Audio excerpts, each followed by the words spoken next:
நான் வணங்கி மகிழ்கிறேன். எல்லாம் தெரியும், தென்காசி அருமையான ஒரு தலம். குற்றாலத்துக்கு போற எல்லோரும் தென்காசி போவார்கள். அந்த தலத்தை கட்டியவன் பராக்கிரம பாண்டியன் என்கிற மிகப்பெரிய அரசன். அவன் பேரே பராக்கிரம பாண்டியன், ரொம்ப பராக்கிரமம் பிடிச்சவன் சொல்ல பாருங்க. அப்படிப்பட்ட பேராற்றலுடைய மன்னன் அவன் தான் அந்த கோயிலை அமைத்தான்.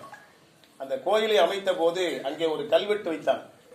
அந்த கல்வெட்டில் அவன் சொல்லுகிறான், அவ்வளவு பெரிய மன்னன், இந்த கோயில் எப்பொழுதாவது சிதைவு பெறுமானால் அந்த ஒரு கல்லை சரிப்படுத்தி வைக்கிறவனுக்கு இன்றைக்கே நான் அவன் காணுடைய தண்டனிட்டு விழுகிறேன்.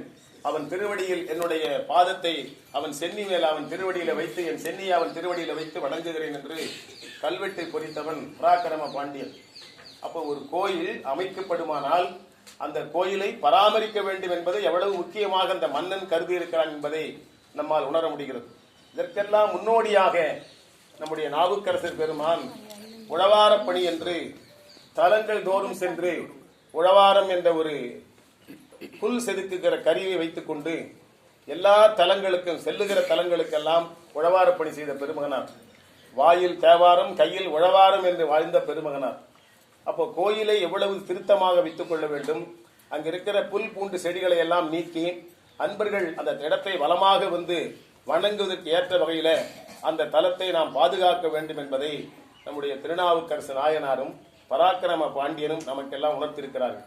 அப்படிப்பட்ட அந்த உணர்வை பெற்ற காரணத்தினால்தான் தமிழகத்தில் பல்வேறு பகுதிகளிலே இப்படி உழவார அமைப்புகளை உருவாக்கி ஆங்காங்கே சென்று உழவாரப் பணி செய்கிறார்கள். அப்படிப்பட்ட நிலையிலே நீங்களும் இங்கே வந்து கடலூர், பண்ருட்டி, பாண்டிச்சேரி போன்ற பகுதியிலிருந்து இங்கே வந்து அருமையாக இந்த கோயிலை சுத்தம் செய்கிறீர்கள். அது ஒரு சிறந்த பணி. அதனால உங்களை பாராட்டி வாழ்த்துவதிலே நான் மிகுந்த மகிழ்ச்சி அடைகிறேன். அருமையான இந்த